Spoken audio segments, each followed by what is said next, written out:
Bonjour chers élèves, voilà de retour. Donc aujourd'hui je vais vous parler d'un sujet qui est pratiquement très récurrent dans les contrôles de baccalauréat, c'est le circuit RC ou bien le dipôle RC.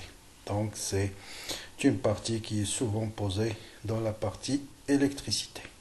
Donc dans cette vidéo vous allez tout comprendre sur le dipôle RC, charge et décharge d'un condensateur. Comment trouver l'équation différentielle, comment résoudre cette équation et comment déterminer les paramètres du circuit, en particulier la constante du temps. Et bien sûr, à la fin, comme d'habitude, je vais finir par une application où je vais traiter le sujet proposé au baccalauréat 2008, option PC. Bien. Le dipôle RC, d'abord, qu'est-ce que c'est qu'un condensateur? Bien sûr, c'est une association RC, on l'appelle RC parce que vous avez association d'une résistance et d'un condensateur. Donc, qu'est-ce que c'est qu'un condensateur? Donc, un condensateur, c'est un ensemble de deux conducteurs en influence totale. Bon, le phénomène d'influence, vous aurez l'occasion de les étudier en électrostatique à l'université. Bien. Donc, formé par deux condensateurs opposés, en influence totale, souvent séparés par un isolant. Pourquoi on met un isolant entre les deux armatures? Pour augmenter la capacité, parce que la capacité dépend d'une constante qui est la constante électrique de l'isolant. Et si on met l'isolant, sa capacité va augmenter et on verra que l'énergie emmagasinée par un condensateur est liée à la capacité de ce condensateur. Bien, donc voilà le condensateur. Maintenant, un dipôle RC, c'est constitué par un condensateur en série avec une résistance. Voilà ce qu'on appelle un dipôle RC. Souvent, on va alimenter ce dipôle RC soit par un échelon de tension, soit par une source de courant, soit par un générateur de fréquence variable de GBF. Le plus souvent, on traite le cas d'un échelon de tension. Donc, qu'est-ce que c'est qu'un échelon de tension? C'est tout simplement un générateur de tension qui fournit une tension constante et vous avez aussi un interrupteur et avant T égale à 0, l'interrupteur était ouvert, ça veut dire la tension appliquée au condensateur est nulle. Et à un instant T qu'on prend comme origine du temps, on va fermer l'interrupteur et le générateur va fonctionner. Il va alimenter ce dipôle par une tension qui est constante. Voilà ce qu'on appelle un échelon de tension. Ça veut dire tension nulle. En gros, ça signifie tout simplement que l'interrupteur dans le circuit électrique, on verra tout à l'heure, il est ouvert. Et tension constante, ça veut dire on a fermé l'interrupteur à cet instant-là. Bien. Maintenant, voilà les relations qu'il faut savoir. Donc, il y a quelques relations à retenir.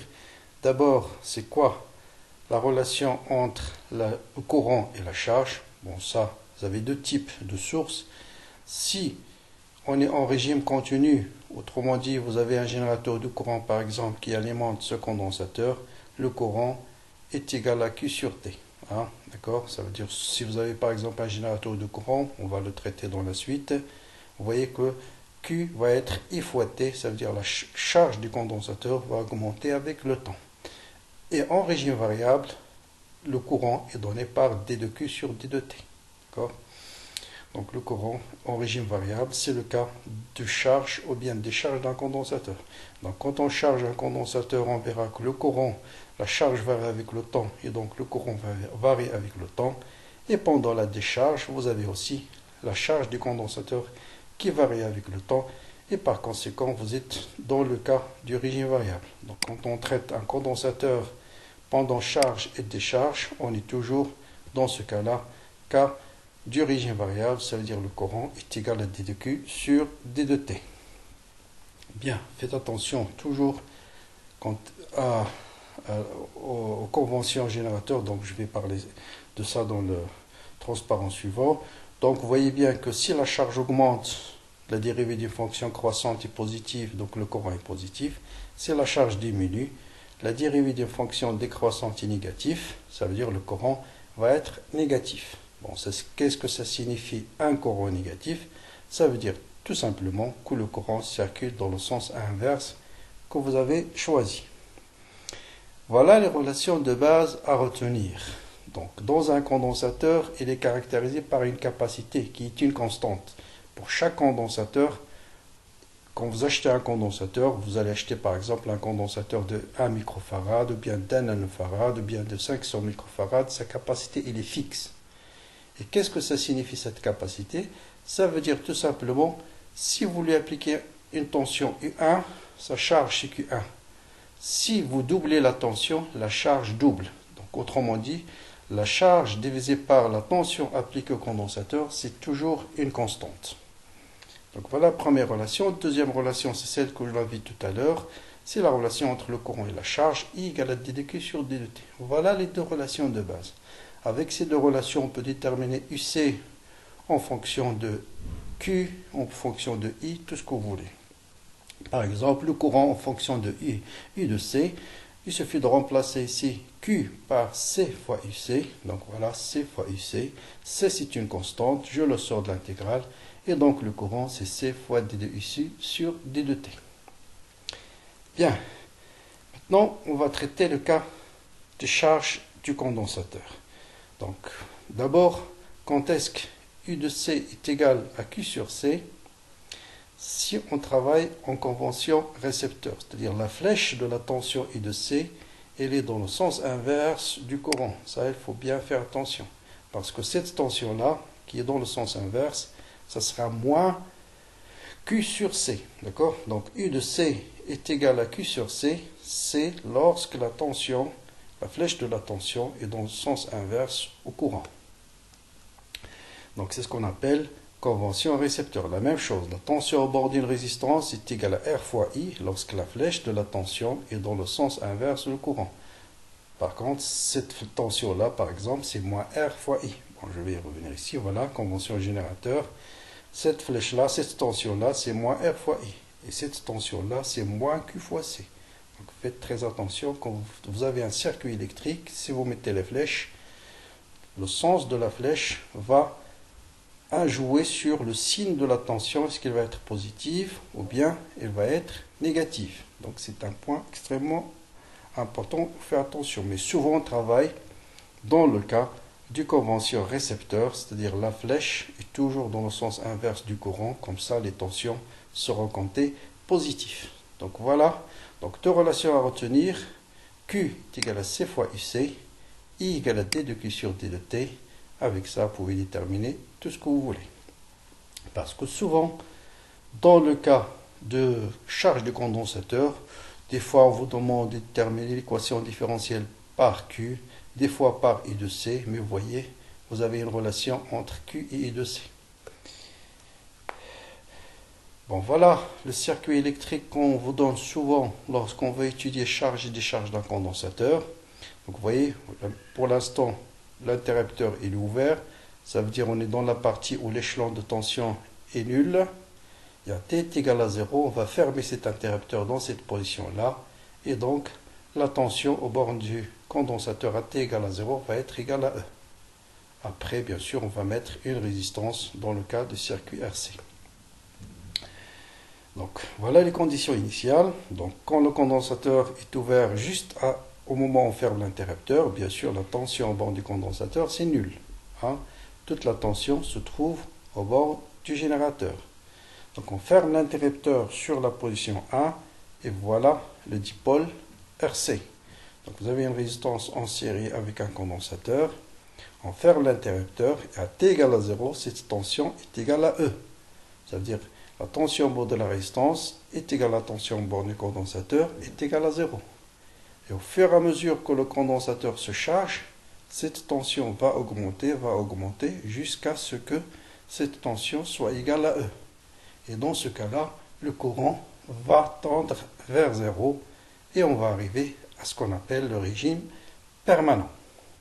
Donc voilà, je vais vous proposer une petite vidéo qui va vous montrer comment le condensateur se charge. Donc je rappelle, un condensateur, c'est un ensemble de deux conducteurs.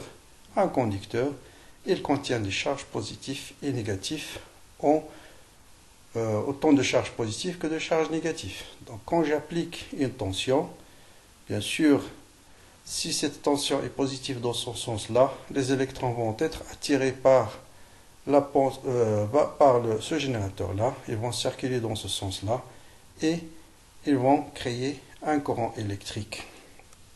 Donc voilà la vidéo que je vais vous proposer. Bien. Donc voilà. Donc, quand on ferme l'interrupteur, les électrons vont se déplacer. Donc ça c'est le sens du courant, les électrons dans le sens inverse. Donc un électron qui arrive va annuler les charges positives. Donc vous allez voir ici apparition de charges positives en excès. Ici apparition de charges négatives en excès. Donc vous allez voir une différence de potentiel qui va augmenter au fur et à mesure que les électrons se déplacent. Et vous voyez qu'au départ, les électrons se déplacent rapidement. Donc vous avez une variation, une augmentation rapide du courant. À la fin, quand cette tension devient presque égale à la tension du générateur, donc il y a une force qui s'oppose au mouvement de déplacement de charge. Et vous voyez que à la fin, bien sûr, vous aurez autant de charges positives que de charges négatives. Donc vous allez avoir une différence de potentiel au bord du condensateur qui sera égale au régime permanent, exactement égale à la tension du générateur. Donc vous avez ici, cette tension est égale à celle-là, ça veut dire le courant qui va circuler va être nul. Et on arrive à ce qu'on appelle le régime permanent. Donc cette courbe, ça peut être soit de la charge, soit de la tension, c'est la même chose. Donc, vous voyez au départ, la charge était nulle ici, et au fur et à mesure que les électrons se déplacent, le nombre de charges positives va augmenter, jusqu'à ce qu'on atteigne le régime permanent. Et en régime permanent, vous voyez maintenant, c'est le nombre de charges, il est fixe. Hein? Vous voyez, Q de T, il est fixe, c'est ce qu'on appelle le régime permanent. Bien. Les questions classiques dans le circuit RC, c'est toujours déterminer l'équation différentielle. Ensuite, on vous propose une forme de la solution et on vous demande de vérifier que cette forme est solution. Et pendant la vérification, on va déduire quelques grandeurs physiques. Donc c'est ce qu'on fait en général. Donc voilà, il faut toujours orienter les tensions par des flèches. Et je vous conseille toujours d'adopter ce qu'on appelle la convention récepteur dont j'ai parlé tout à l'heure. La flèche est dans le sens inverse au courant. Comme ça, U de R par exemple, ça sera égal à R fois I. Et toujours, pour déterminer l'équation différentielle, on utilise ce qu'on appelle la loi d'additivité des tensions. Ça veut dire cette tension-là est égale à quoi? Est égale à cette tension-là plus celle-là. C'est-à-dire la tension au bord du générateur va se partager en une partie au bord du condensateur plus une partie au bord de la résistance. Voilà. Maintenant, il faut faire attention aux questions. Des fois, on vous demande l'équation différentielle vérifiée par Q, des fois par I de C. Bon, si on vous demande par I de C, il faut écrire tout en fonction de I de C. Mais vous avez des relations entre I de C et Q, donc vous pouvez passer de l'une à l'autre sans problème. Donc U de R, c'est R fois I. I, on vient de le montrer dans le transparent précédent, c'est C fois D de IC sur D de T. Donc je remplace U de R par RC D de IC sur D de T. Donc voilà par exemple si on me demande l'équation différentielle vérifiée par I de C. Mais je peux très bien déterminer l'équation vérifiée par Q. Il suffit de remplacer I de C par, vous avez C est égal à Q sur I de C. On peut remplacer I de C par sa valeur.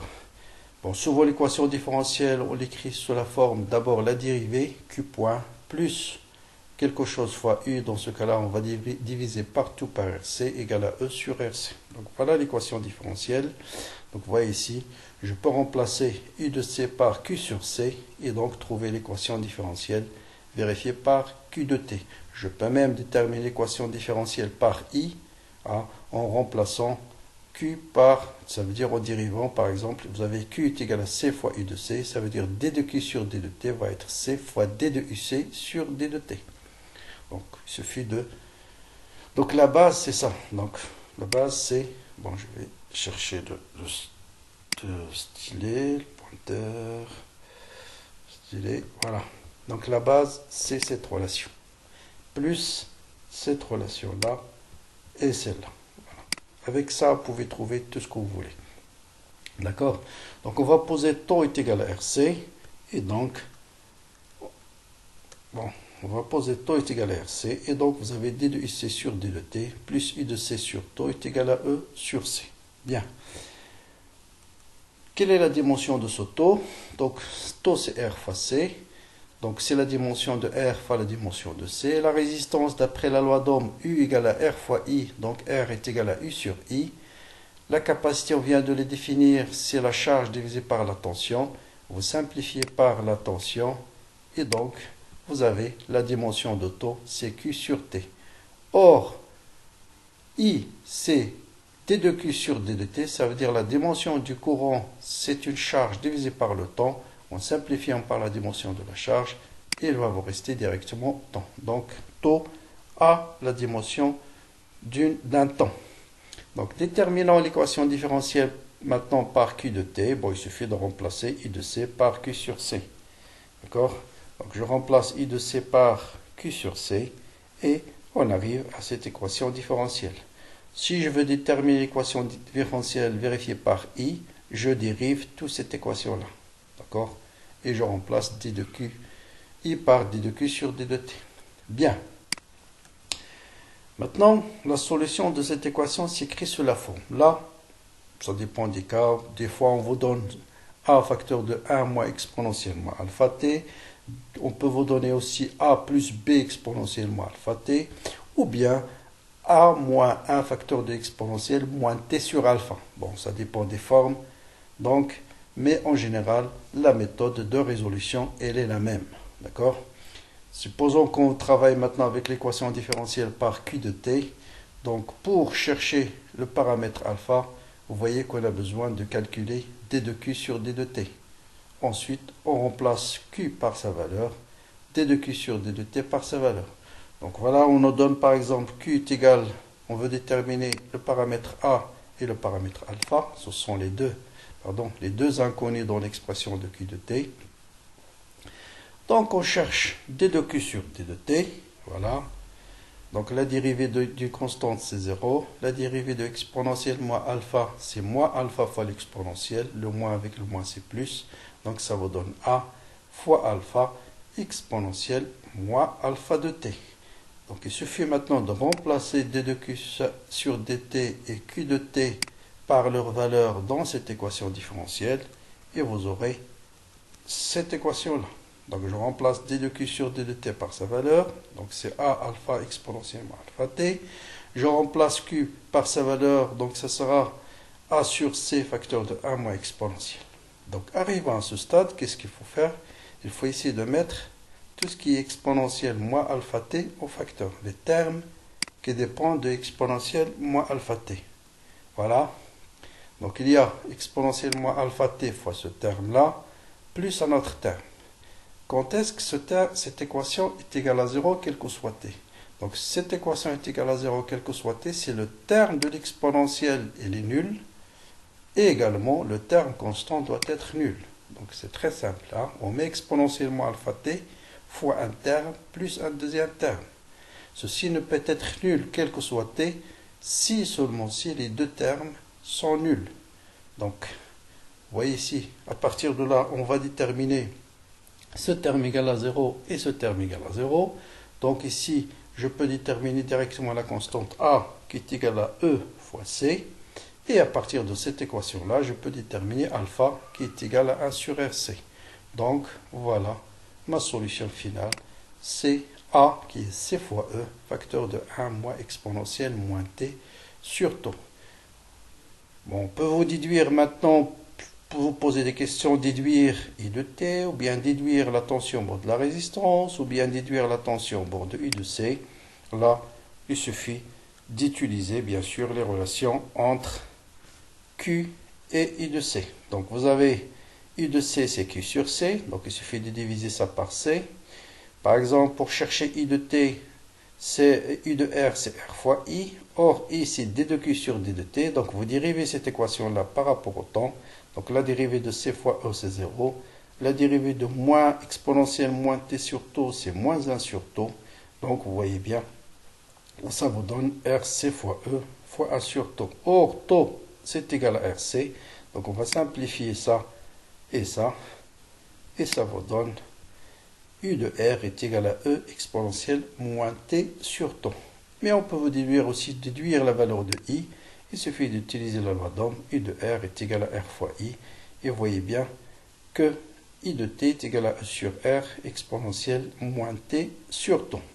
Après, je vais vous donner l'allure de ces trois courbes. Comment varie I de C, I de R et I de T en fonction du temps lors de la charge d'un condensateur. Bien. Donc voilà le circuit.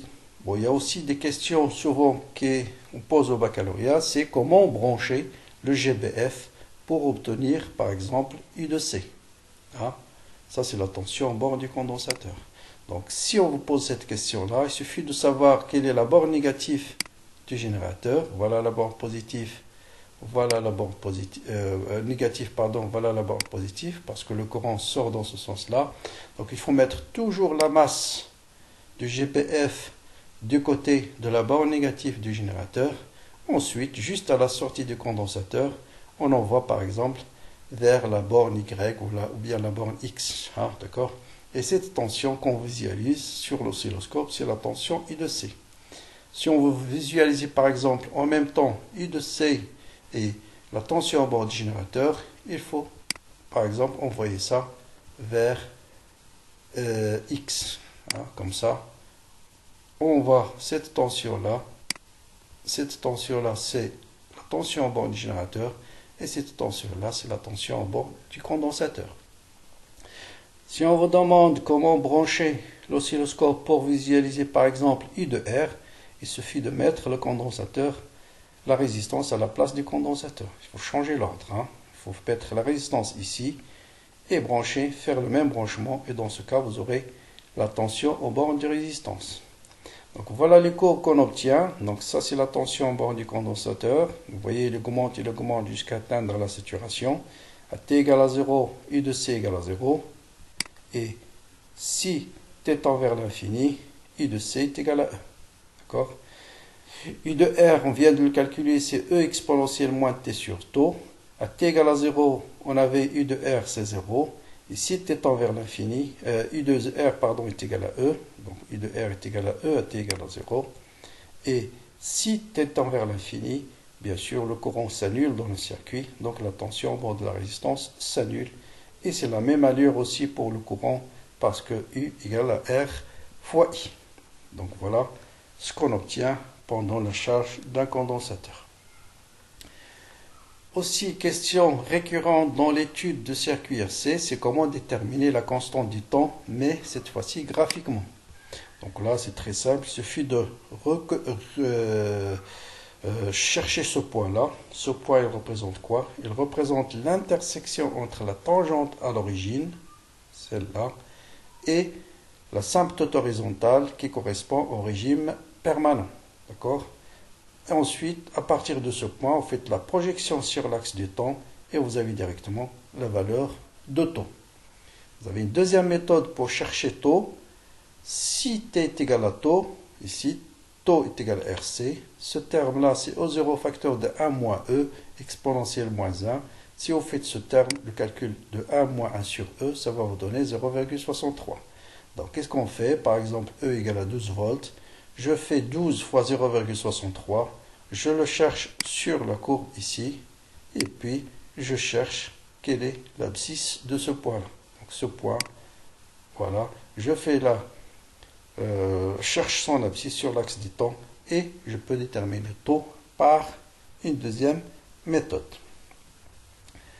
Donc voilà tout ce qu'il faut savoir sur la charge du condensateur. Maintenant pour la décharge. Une fois que le condensateur est chargé, qu'est-ce qu'on va faire? On va mettre l'interrupteur sur la position 2.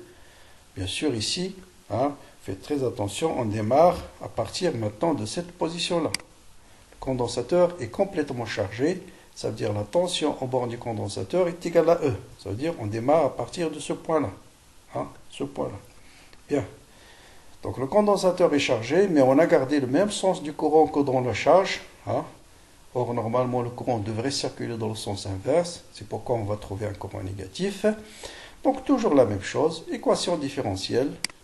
Pour chercher l'équation différentielle, c'est classique, c'est la loi d'additivité des tensions. Toujours mettre la flèche dans le bon sens. Hein, la flèche toujours dans le sens inverse au courant. La flèche dans le courant est dans ce sens-là, vous voyez. La flèche est dans le sens inverse. Et vous voyez bien maintenant que cette flèche-là, ce vecteur plus celui-là, est égal à 0. Donc I de R plus I de C égale à 0. On remplace I par sa valeur, c'est C fois D de UC sur D de T. I de R, c'est R fois I. Remplacez, et vous avez bien sûr votre équation différentielle qui est vérifiée par I de C. Bien sûr, on peut chercher l'équation différentielle vérifiée par Q en remplaçant, en cherchant la relation entre Q et I de C. Bien, là aussi, on vous donne toujours la forme de la solution et on vous demande de déterminer les constantes. Souvent, on vous donne ici A exponentielle moins alpha t ou bien A exponentielle moins t sur alpha. Déterminer A et alpha. Donc, c'est exactement la même méthode. Je vais chercher D de UC sur D de T et je vais remplacer UC et D de UC sur DT par leur valeur. Voilà, vous dérivez ça par rapport au temps. L'exponentielle moins alpha, c'est moins alpha A exponentielle moins alpha t. Je remplace dans l'équation différentielle. Et comme tout à l'heure, je cherche tous les termes qui sont en exponentielle moins alpha t en facteur. Et là, vous avez les deux termes sont en exponentielle moins alpha t. Donc ça, c'est égal à 0, quel que soit t. Si seulement si ce terme est égal à 0, ça veut dire tout simplement si alpha est égal à 1 sur RC. Donc vous voyez bien maintenant que je ne peux pas déterminer A à partir de cette équation différentielle. Tout ce que je peux savoir déterminer, c'est la valeur de alpha. Donc pour déterminer A, maintenant il faut revenir sur les conditions initiales. Donc vous voyez bien les conditions initiales, c'est ici, hein, c'est à la fin de la charge. Et à t égale à 0, I de C est égal à E. Donc vous remplacez t par 0. Si t égale à 0, exponentielle 0, c'est 1. Donc vous avez E est égal à A. Donc I de C est égal à E exponentielle moins t sur RC. Donc comme tout à l'heure, connaissant I de C, je peux déterminer I de R, c'est moins I de C, et je peux déterminer I, c'est I de R sur R.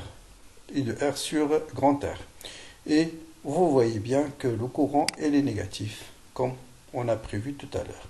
Donc là, la tension de I de C, cette fois-ci, elle décroît. T égale à 0 est égal à E, et à la fin de la décharge, elle va être nulle.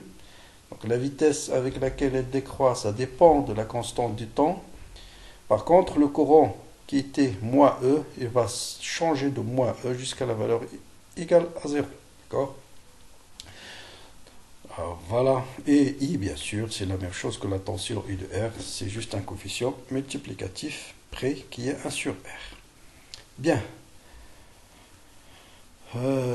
Maintenant, on a traité le cas d'un régime permanent, d'un cas de régime variable où le courant dépend du temps. Là, on peut vous donner source de courant. Faites très attention, quand on vous donne un condensateur alimenté par une source de courant, ça signifie quoi une source de courant? Ça veut dire, ça veut dire le courant et les constants est égal à I0. Ça veut dire un générateur de courant, c'est un générateur qui va vous fournir un courant constant et c'est la tension dans le circuit qui va changer.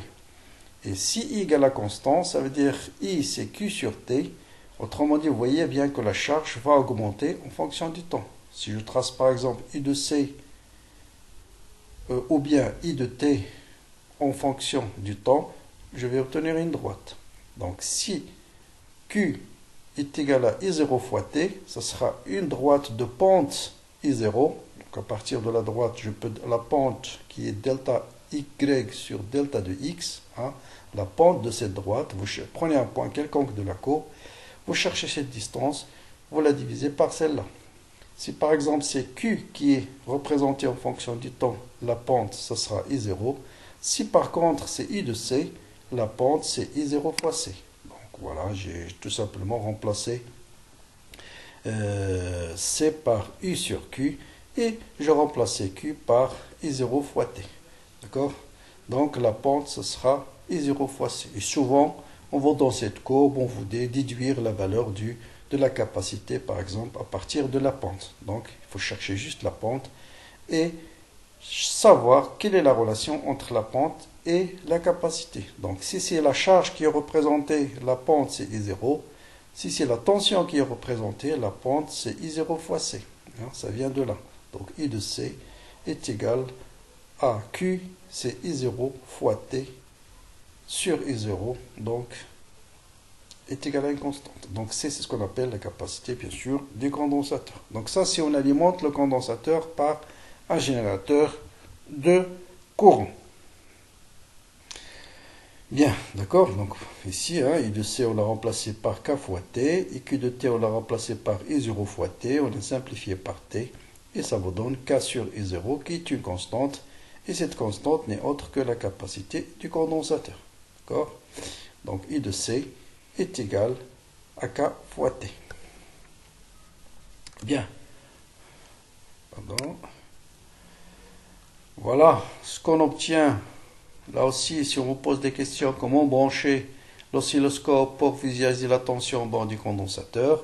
Donc là, toujours, vous avez le générateur basse fréquence, ou bien tout simplement, ça peut être aussi l'échelon de tension, un générateur juste de tension classique. Si ça, c'est la borne moins, on met la masse du côté de la borne moins, et on envoie ça vers une borne de l'oscilloscope, et on mesure la tension I de C. Et bien sûr, celle-là va nous donner la tension au bord du générateur. Donc là, c'est ce qu'on appelle un générateur de signal carré. Vous voyez bien que la tension fournie par ce générateur, c'est un signal carré. E égale à 0. Tension constante, 0, constante, 0, constante, 0. Et en fait, vous allez voir, pendant que la tension, si on fait un échelon de tension qui se répète, E, 0, E, ensuite 0, E, et ainsi de suite. Donc pendant que la tension du générateur n'est pas nulle, vous avez la charge du condensateur. Si la tension du générateur est nulle, vous avez la décharge. Ensuite, charge et décharge. Et vous avez ici deux cas, suivant la valeur de taux. Donc vous avez ici un temps petit, et là, une constante du temps assez grande. Et vous voyez bien que l'effet, si la constante du temps est assez grande, le condensateur se charge très lentement et se décharge très lentement. Par contre, si la constante du temps elle est rapide, elle se décharge rapidement et elle se charge rapidement.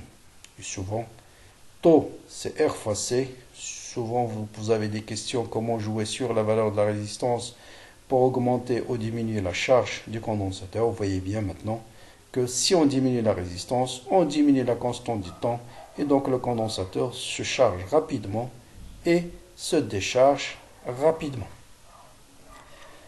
Donc voilà, donc ça c'est la tension au bord du condensateur à la voie Y. Bon, des fois aussi on vous donne des courbes, on vous dit la courbe 1 représente quoi, la courbe 2 représente quoi. Donc là, puisqu'on a un générateur qui fournit un signal carré, donc voilà le signal carré. Donc celle-là, c'est la courbe au bord, c'est la tension au bord du générateur, c'est la voie Y.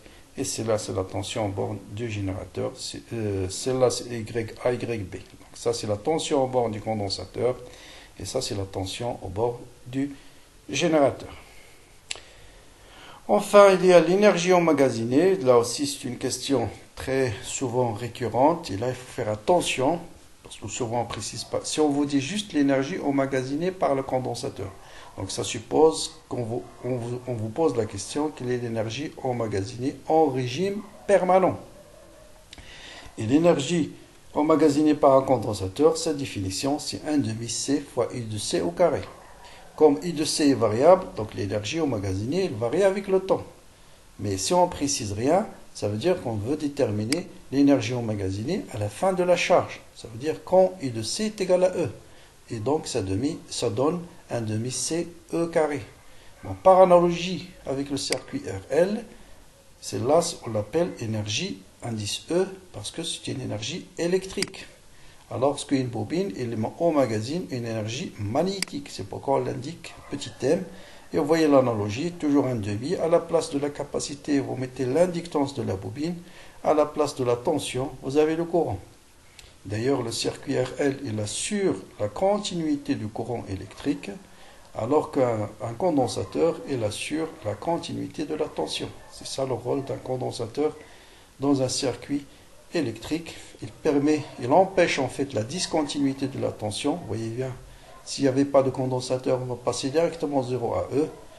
Et en présence du condensateur, cette tension augmente d'une façon continue.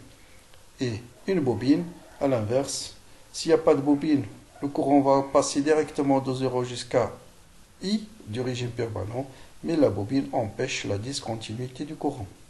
Donc une bobine emmagasine une énergie magnétique, un condensateur emmagasine une énergie électrique, mais là, il suffit de retenir l'expression c'est 1/2 C fois I de C au carré. Mais on peut vous poser la question, quelle est l'énergie emmagasinée, par exemple, par le condensateur à l'instant T est égal à taux, au hasard. Donc il suffit de chercher la valeur de la tension à cet instant-là, et vous remplacez I de C par sa valeur, et vous avez l'expression de l'énergie. Je rappelle, le condensateur, l'unité c'est le farad, la tension c'est le volt, et bien sûr l'énergie c'est le joule. Voilà, on arrive à la fin. Donc nous sommes, si vous êtes en face à un système électrique, donc toujours dessiner le schéma complet avec les flèches dans le bon sens. Indiquer les équations sur chaque dipôle. C'est quoi la tension au bord de la résistance, c'est quoi la tension au bord du condensateur, au bord de la bobine, tout ce que vous voulez. Après, la base, c'est quoi? C'est la loi d'activité des tensions. Décrire l'équation différentielle. Et enfin, résoudre l'équation différentielle. Mais pour vous, en baccalauréat, on vous donne déjà la solution. Il suffit d'utiliser cette solution-là pour déterminer des constantes. Donc voilà, maintenant je vais passer à un exemple d'application. Vous allez voir, c'est pratiquement des questions de cours qu'on pose au baccalauréat. Et je vais traiter le baccalauréat 2008. Vous aurez l'énoncé complet peut-être sur le lien au-dessous de la vidéo. Mais je vais vous donner l'essentiel de l'énoncé. Donc voilà, on vous dit, le but c'est on veut charger un condensateur pour ensuite le décharger à travers une résistance. D'accord? Voilà les conditions, ce qui est important dans l'énoncé. À t égale à 0, i égale à 0, et à t supérieur à 0, i égale à e, ça veut dire qu'on utilise un échelon de tension et on vous donne la valeur de la tension, c'est 12 volts. Question classique, déterminer la tension vérifiée par I de C. Bon là maintenant, je viens de décrire tout ça. Il suffit de remplacer, comme j'ai dit tout à l'heure, d'abord par des flèches dans le bon sens. Donc le courant circule dans ce sens-là. Donc la flèche de la résistance dans le sens inverse du courant est la même chose de la capacité. Écrire la loi d'activité des tensions. Remplacer deux relations à retenir. I c'est D de Q sur D de T. I de C c'est Q sur C. Faites très attention, équation différentielle vérifiée par quoi? Par I de C. Donc là, je laisse I de C tranquille. Je cherche juste I de R en fonction de I de C. Donc je cherche le courant d'abord, c'est D de Q sur D de T. Et Q, c'est C fois UC. Donc ça vous donne C fois D de UC sur D de T. Vous remplacez, vous avez l'équation différentielle. Voilà l'équation différentielle vérifiée par I de C. Toujours classique, on vous donne la solution. Et on vous dit juste maintenant, vérifier que ça, c'est une solution. Et à mon avis, la question n'est pas complète. Ça suppose que taux est égal à RC. Il faut qu'on précise, mais bien sûr, vous savez que taux est égal à RC. Donc, dans le cas où taux est égal à RC, vérifiez que ça, c'est une solution de cette équation. Donc, tout ce qu'il faut faire, c'est calculer D de UC sur D de T, remplacer D de UC sur D de T IUC par sa valeur, et bien, soit vous trouvez taux égal à RC, soit vous trouvez tout ça est égal à E sur RC, comme vous voulez. Donc voilà I de C, voilà D de UC, je remplace dans l'équation différentielle, et vous voyez bien que, en remplaçant taux par RC, je trouve bien que ça est égal à 0, donc l'équation différentielle est bien vérifiée. Bien, montrer que taux est homogène au temps, bon je viens de le dire, de le montrer tout à l'heure, donc R, vous le remplacez par la loi d'Ohm, U égale à RI, donc R c'est U sur I, C c'est Q sur U, vous simplifiez par U, et I c'est Q sur T, donc en simplifiant par Q, et le temps devient un numérateur, donc c'est bien la dimension d'un temps. Vous voyez, ce sont des questions très très classiques. déterminer graphiquement taux et en déduire que la valeur de C, c'est 100 microfarads. D'accord? On vous donne la valeur de R, c'est 10 kOhm. Donc là, tout ce qu'il faut faire attention aux unités. C'est tout. Le reste, c'est simple. Hein? Comment déterminer le taux? Je l'ai déjà expliqué. Vous cherchez l'asymptote tangente horizontale origine permanente. D'accord? On vous donne déjà, c'est tracé déjà la tangente à l'origine. L'intersection de cette asymptote horizontale avec la tangente à l'origine, c'est le point rouge. Vous projetez ce point sur l'axe du temps et vous avez directement taux. Donc taux est égal à 1 quoi? Faire attention aux unités. Est égal à 1 seconde. Bien. Or, taux, c'est R fois C, donc C, c'est taux sur R. Donc, on vous donne 10 kOhm. Faites attention, vous transformez le kOhm en ohm. Hein, c'est très important. Et l'unité de C que vous allez trouver, seconde sur ohm, c'est le farad. Or, microfarad, c'est 10 moins 6. Donc, 10 moins 4 farad, c'est 100 microfarads. Donc, ça rassure. On trouve bien ce qu'on nous demande. Et enfin, calculer l'énergie emmagasinée par le condensateur. Vous voyez bien qu'on précise quand c'est en régime permanent. Parce que comme j'ai dit tout à l'heure, l'énergie emmagasinée, elle démarre à 0, l'énergie c'est 0. Et au fur et à mesure que le condensateur se charge, l'énergie emmagasinée augmente en fonction du temps. Mais en régime permanent, c'est une constante. Et sa valeur, c'est 1 demi C fois U de C en régime permanent, c'est E au carré.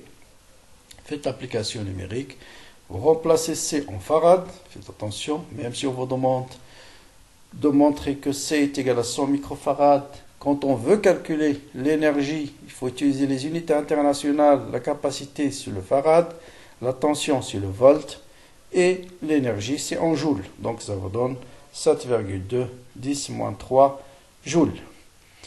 Maintenant on va passer à la décharge, on vous dit qu'on a chargé le condensateur précédent, par un générateur de 360 volts. On décharge ce condensateur à t égale à 0. Donc vous voyez maintenant on a changé le temps. L'instant égal à 0, c'est l'instant où on passe l'interrupteur vers la position 2 pour décharger dans une lampe du flash d'un appareil modélisé par une résistance. D'accord? La tension au bord du condensateur, on vous donne déjà la solution de l'équation de décharge. C'est 360 moins T sur T'.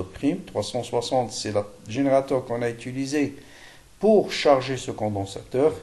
Et la question, c'est, sachant que U de C, un instant T qui est égal à 2 millisecondes, sa valeur, on vous a donné la tension à un instant T, quelconque, de décharge, 2 millisecondes, et on vous demande de chercher la résistance R. Bon, là, normalement, vous avez deux méthodes, La première, c'est de dire, tiens, est-ce que ce t égale à 2 millisecondes n'est pas par hasard la constante du temps? D'accord? Parce qu'on peut savoir la valeur de la tension si t est égal à taux. Si t est égal à taux prime, c'est exponentielle moins 1. Or, exponentielle moins 1, c'est vous le multipliez par 360 et par hasard, vous allez trouver exactement 132,45 qu'on vous donne ici. D'accord? Donc, ça veut dire tout simplement ce 2 millisecondes, c'est égal à taux. Or, taux est égal à R fois C.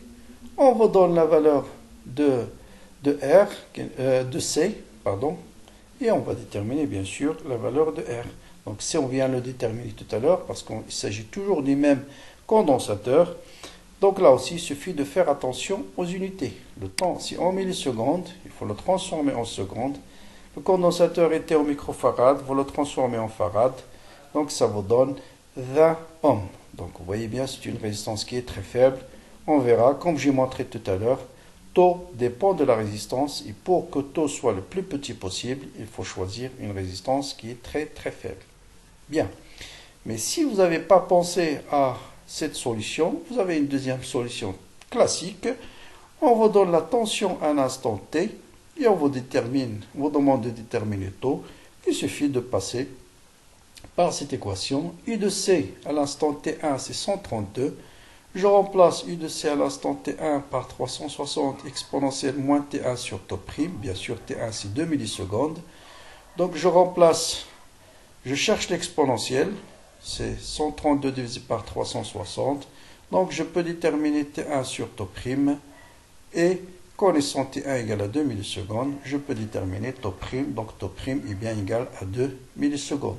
Et après la suite, c'est comme tout à l'heure. Bien.